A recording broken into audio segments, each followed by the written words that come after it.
Welcome to Galaxy Classes, where concepts become clear and learning becomes powerful. Hello students, आज हम एक ऐसी कविता पढ़ने जा रहे हैं जो आपको सोचने पर मजबूर कर देगी। पोयम का नाम है एनिमल्स और इसे लिखा है अजीम अमेरिकन पोएट वॉल्ट विटमैन ने। तो चलिए देखते हैं कि आज हम इस सफ़र में क्या क्या करने वाले हैं। सबसे पहले हम कवि और कविता को जानेंगे, फिर पोयम की हर एक लाइन को आराम से समझेंगे। उसके बाद इंसान और जानवर के बीच के फर्क पर गहराई से बात करेंगे, कुछ मुश्किल शब्दों का मतलब देखेंगे और आखिर में सब कुछ रिवाइज करेंगे। तो शुरू करें। तो चलिए सबसे पहले उस शख्स से मिलते हैं जिनके दिल और दिमाग ने इस खूबसूरत कविता को जन्म दिया। ये हैं वॉल्ट विटमैन। देखिए, ये सिर्फ एक कवि नहीं थे, ही वॉज अ रेवोल्यूशनरी, एक क्रांतिकारी। उनके लिए एक वर्ड यूज होता है, नॉन कन्फॉर्मिस्ट। अब ये क्या होता है? नॉन कन्फॉर्मिस्ट वो इंसान होता है जो समाज के बनाए हुए रस्तों पर नहीं चलता, जो अपनी खुद की एक नई राह बनाता है। और वॉल्ट विटमैन बिल्कुल ऐसे ही थे। उनकी सोच, उनकी कविताएं, उनकी पूरी जिंदगी, सब कुछ आम से, ट्रेडिशनल से एकदम अलग था। तो वॉल्ट विटमैन, आप समझ लीजिए, अमेरिकन पोएट्री के एक बहुत बहुत बड़े नाम थे। उस जमाने में कविताएं एक खास तरीके से लिखी जाती थी, जिसमें राइम होती थी, एक रिदम होता था। लेकिन विटमैन ने इस पूरी परंपरा को, इस ट्रेडिशन को तोड़ दिया। उन्होंने एक नए तरह की पोएट्री शुरू की, जिसे कहते हैं फ्री वर्स, मतलब आज़ाद कविता, जिसमें ना राइम का बंधन है न मीटर का। जैसे विचार दिमाग में आते हैं, बिल्कुल वैसे ही उन्हें कागज पर उतार देना।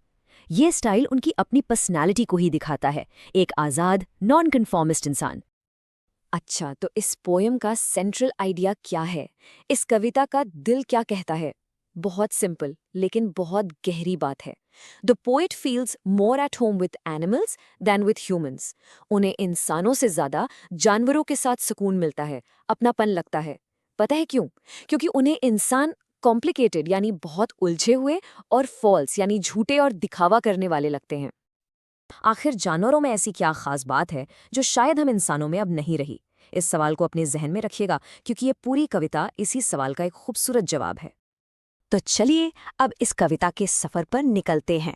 हम हर एक लाइन में छुपी गहरी फीलिंग्स और ऑब्जर्वेशंस को आराम से समझेंगे। पोएम की शुरुआत ही एक बहुत बड़ी इच्छा से होती है। पोएट कहते हैं, I think I could turn and live with animals. यहाँ पर टर्न का मतलब सिर्फ मुड़ना नहीं है, इसका मतलब है बदल जाना, ट्रांसफॉर्म हो जाना। पोएट इंसानी दुनिया से इतना थक चुके हैं कि वो जानवर बनकर जीने की बात सोच रहे हैं। ऐसा क्यों? अगली लाइन में जवाब है, they are so placid and self contained.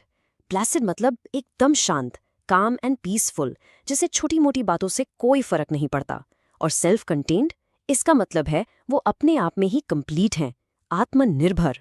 उन्हें खुश रहने के लिए बाहर से किसी की तारीफ या वैलिडेशन की जरूरत नहीं है। और उनकी इन्हीं खूबियों को देखकर पोएट कहते हैं, I stand and look at them long and long. मैं बस खड़ा रहता हूँ और उन्हें देखता रहता हूँ, बहुत बहुत देर तक। यहाँ से इंसानों और जानवरों का एक जबरदस्त कंपैरिजन शुरू होता है। पोएट 3 ऐसी चीजें बताते हैं जो जानवर नहीं करते, लेकिन हम इंसान हमेशा करते हैं। पहली चीज, दे do not sweat and wine about their condition. यहाँ स्वेट एंड वाइन का मतलब है परेशान होना और शिकायत करना। जानवर अपनी हालत पर रोते नहीं रहते, वो जैसे हैं उसे एक्सेप्ट कर लेते हैं। हम इंसानों की तरह नहीं जो हमेशा कंप्लेन करते रहते हैं। दूसरी चीज, दे do not lie awake in the dark and weep for their since. यानी वो रातों को जाग जाग कर अपने गुनाहों पर, अपनी गलतियों पर रोते नहीं हैं। उनके अंदर गिल्ट का वो बोझ नहीं होता जिसे हम इंसान हमेशा अपने साथ उठाए फिरते हैं। और तीसरी, they do not make me sick discussing their duty to God. ये इंसानी ढोंग पर, हिपोक्रेसी पर एक बहुत बड़ा कमेंट है। हम इंसान ईश्वर और धर्म की बड़ी बड़ी बातें तो करते हैं, लेकिन हमारे काम अक्सर हमारी बातों से अलग होते हैं। ये दिखावा पोएट को बीमार कर देता है। देखिए, इस पिक्चर से ये फर्क कितना साफ दिखता है। एक तरफ हम इंसान हैं, हमेशा कुछ सोचते हुए, चिंता में डूबे हुए, और दूसरी तरफ ये जानवर हैं, एकदम शांत, पीसफुल और पूरी तरह से प्रेजेंट मोमेंट में जी रहे हैं। ना उन्हें आने वाले कल की चिंता है और ना बीते हुए कल का कोई अफसोस। अब आती है एक और बहुत गहरी बात, नॉट वन इज डिससैटिस्फाइड। मतलब कोई भी जानवर असंतुष्ट या नाखुश नहीं है। और इसकी वजह क्या है? Not one is demented with the mania of owning things. कितनी पावरफुल लाइन है ये। डिमेंटेड का मतलब है पागल, मैड, और मीनिया का मतलब है एक जुनून, एक ऑब्सेशन। तो कोई भी जानवर चीजों को इकट्ठा करने के, उनका मालिक बनने के जुनून में पागल नहीं है। ये लाइन आज के टाइम में तो और भी ज्यादा सच लगती है ना? हम इंसानों की पूरी जिंदगी इसी दौड़ में निकल जाती है, चीजें इकट्ठा करने में। इस दौड़ को पोएट एक पागलपन कह रहे हैं, एक ऐसा पागलपन जिससे जानवर बिल्कुल आजाद हैं। तो अगर आपकी बुक में ये सवाल आए, what craze do animals never display, तो अब जवाब बिल्कुल साफ है ना? एनिमल्स कभी भी चीज़ों को ओन करने का क्रेज यानी mania of owning things display नहीं करते। उनमें चीज़ों पर कब्जा करने का ये पागलपन बिल्कुल नहीं होता।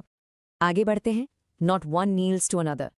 जानवरों की दुनिया में कोई छोटा बड़ा नहीं होता, कोई एक दूसरे के सामने झुकता नहीं है, सब बराबर है। Not to his kind that lived thousands of years ago. और ना ही वो अपने पूर्वजों की, अपने एंसेस्टर्स की पूजा करते हैं। ये हमारे समाज पर एक कमेंट है, जहां हम स्टेटस और परंपरा के नाम पर कितनी नाबराबरी पैदा कर देते हैं। और आखिरी लाइन को ध्यान से समझिए। नॉट वन इज रिस्पेक्टेबल और unhappy over the whole earth. यहाँ रिस्पेक्टेबल का मतलब वो नहीं जो हम सोचते हैं। यहाँ इसका मतलब है समाज में अच्छा देखने की, एक झूठी इज्जत पाने की कोशिश करना। जानवरों को इसकी कोई परवाह नहीं, वो रिस्पेक्टेबल बनने का दिखावा नहीं करते, और इसलिए वो अनहैप्पी यानी दुखी भी नहीं होते। वो जैसे हैं बस वैसे ही हैं। तो ये सारी बातें यहाँ कितने अच्छे से समराइज की गई हैं। जानवरों की दुनिया में कोई हायरार्की नहीं, सब बराबर। कोई पूर्वजों की पूजा नहीं, वो आज में जीते हैं। रिस्पेक्टेबल दिखने का कोई सोशल प्रेशर नहीं, इसलिए दे आर सिंपली कंटेंट, वो बस संतुष्ट हैं। और इन्हीं सब खूबियों की वजह से पोएट्स कहते हैं, so they show their relations to me and I accept them. वो मुझे एक सच्चा सीधा रिश्ता दिखाते हैं और मैं उस रिश्ते को दिल से एक्सेप्ट करता हूँ। और इस रिश्ते में वो मेरे लिए क्या लाते हैं? They bring me tokens of my self. अब ध्यान से सुनिए, यहाँ टोकन्स का मतलब सिक्के या गिफ्ट नहीं है। टोकन्स का मतलब है निशानियाँ, इंसानी खूबियों की, वर्च्यूज़ की निशानियाँ, जैसे कि मासूमियत, सच्चाई, शांति, संतोष। ये वो खूबियाँ हैं जो कभी पोएट के अंदर भी थीं, मतलब हम सभी इंसानों के अंदर थीं। और जानवर इन खूबियों को evince them plainly in their possession. Evince का मतलब होता है साफ साफ दिखाना। तो जानवर इन खूबियों को अपने पास रखते हैं और अपने हर काम से, अपने बिहेवियर से साफ साफ दिखाते हैं। और अब आती हैं इस पोएम की सबसे दिल को छू लेने वाली लाइंस। पोएट एकदम हैरान होकर सोचते हैं, I wonder where they get those tokens. ये अनमोल गुण, ये मासूमियत, ये शांति आखिर जानवरों के पास आई कहाँ से? और फिर वो जो सवाल खुद से पूछते हैं, वो सवाल हम सबके लिए है। Did I pass that way huge times ago and negligently drop them? क्या मैं यानी हम इंसान अपनी सभ्यता के सफ़र में बहुत बहुत पहले उस रास्ते से गुजरे थे और हमने लापरवाही से नेग्लिजेंटली इन अनमोल गुणों को कहीं गिरा दिया? ये एक बहुत ही उदास करने वाला सवाल है, जो बताता है कि शायद आगे बढ़ने की दौड़ में हम इंसानों ने अपनी सबसे अच्छी चीज़ें, अपनी असली मासूमियत कहीं पीछे ही छोड़ दी है। तो ये एक और इम्पॉर्टेंट सवाल है, उन टोकन्स का क्या हुआ होगा? इस कविता के हिसाब से इंसानों ने यानी पोएट ने उन्हें नेग्लिजेंटली ड्रॉप देम, लापरवाही से बहुत बहुत पहले कहीं गिरा दिया। शायद हम लालच, जलन और दिखावे में इतने उलझ गए कि हमने अपनी अंदर की शांति, अपनी सादगी और अपनी मासूमियत को ही खो दिया। चलिए, अब तक हमने जो भी डिस्कस किया है उसे एक साथ रखकर देखते हैं। इससे इस कविता का जो दिल है, जो इसका कोर कंपैरिजन है, वो बिल्कुल साफ हो जाएगा। ये टेबल देखिए, इससे पूरी बात एकदम क्लियर हो जाती है। एक तरफ हम इंसान हैं, हमेशा शिकायत करते हैं, अपनी गलतियों पर रोते रहते हैं, चीज़ों के पीछे पागल हैं, ऊंच नीच में विश्वास रखते हैं और उलझे हुए और झूठे हैं। और दूसरी तरफ जानवर हैं, प्लासिड यानी शांत, सेल्फ कंटेन्ड यानी आत्मनिर्भर, सैटिस्फाइड यानी संतुष्ट, उनमें कोई ऊंच नीच नहीं, और वो सिंपल और सच्चे हैं। ये कंपैरिजन ही इस पोएम की जान है, इसे अच्छे से समझ लीजिएगा। तो आखिर में इस पोएम का मेन मैसेज क्या है? इससे हम क्या सीखते हैं? यही कि पोएट मानते हैं कि हम इंसानों ने अपनी इनेट गुडनेस यानी वो अच्छाइयाँ जिनके साथ हम पैदा होते हैं, उन्हें खो दिया है। लेकिन सब कुछ खत्म नहीं हुआ है, क्योंकि वही खूबियाँ can still be seen in animals. जानवर हमारे लिए एक रिमाइंडर की तरह हैं कि हम क्या थे और हम क्या बन सकते हैं। चलिए, अब फटाफट कुछ मुश्किल शब्दों से दोस्ती कर लेते हैं। बिल्कुल घबराइएगा नहीं, जब हम उन्हें पोएम के कॉन्टेक्स्ट में समझेंगे तो वो बहुत आसान लगेंगे। पहला शब्द है प्लासिड।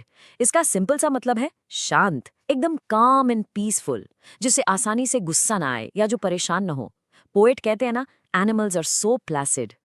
अगला है सेल्फ कंटेन्ड। इसका मतलब है आत्मनिर्भर, सेल्फ सफिशिएंट, जो अपने आप में पूरा हो, जिससे अपनी खुशी के लिए किसी और पर डिपेंड ना रहना पड़े। फिर है डिमेंटेड। इसका मतलब है पागल या मैड। पोएट ने इस शब्द को इंसानों के जुनून के लिए इस्तेमाल किया है, the mania of owning things, चीजों को पाने का पागलपन। ये शब्द इस पोएम के लिए बहुत जरूरी है, टोकन्स। वैसे तो इसका मतलब निशानी होता है, लेकिन इस कविता में इसका मतलब है इंसानी गुण, वर्च्यूज, जैसे कि इनोसेंस यानी मासूमियत, सिंप्लिसिटी यानी सादगी, और कंटेंटमेंट यानी संतोष। और आखिरी शब्द है एविंस। इसका मतलब है किसी चीज को साफ साफ दिखाना, जाहिर करना। पोएट कहते हैं कि जानवर इन टोकन्स को एविंस करते हैं, यानी अपने बिहेवियर से साफ साफ दिखाते हैं। तो चलिए एक आखिरी बार इस खूबसूरत और गहरी कविता की सारी जरूरी बातों को रिवाइज कर लेते हैं। तो हमने क्या क्या सीखा? हमने देखा कि पोएट जानवरों की सिंपल लाइफ को कितना एडमायर करते हैं। हमने ये भी समझा कि ये कविता इंसानी कमियों जैसे लालच, गिल्ट और दिखावे पर एक बहुत बड़ा सवाल उठाती है। इसका मेन आइडिया यही है कि हम इंसानों ने वक्त के साथ अपनी असली अच्छाइयों को खो दिया है, और ये टोकन्स, ये अनमोल गुण अब जानवरों के पास हैं। तो इन शॉर्ट, हम इस पोम को नेचर और ह्यूमन बिहेवियर के कंपैरिजन की तरह समझ रहे हैं। ये कविता एक आईने की तरह है, एक मिरर, जो हमें दिखाता है कि हम चाहे कितने भी मॉडर्न क्यों ना हो जाएं, शायद सादगी और सुकून के मामले में हम बहुत पीछे रह गए हैं। इस पूरी कविता को पढ़ने के बाद जानवरों की ऐसी कौन सी क्वालिटी है जो आपको सबसे ज्यादा अच्छी लगी? उनका शांत स्वभाव, उनकी सादगी, या उनका संतोष? इस पर जरूर सोचिएगा। हमेशा याद रखिएगा, सीखना एक सफर है, मंजिल नहीं। Just like the poem reminds us to look for simpler virtues, try to learn something new every day and become a better version of yourself. आप सब में अनंत क्षमता है। This lesson was brought to you by Galaxy Classes, created only for study and concept clarity.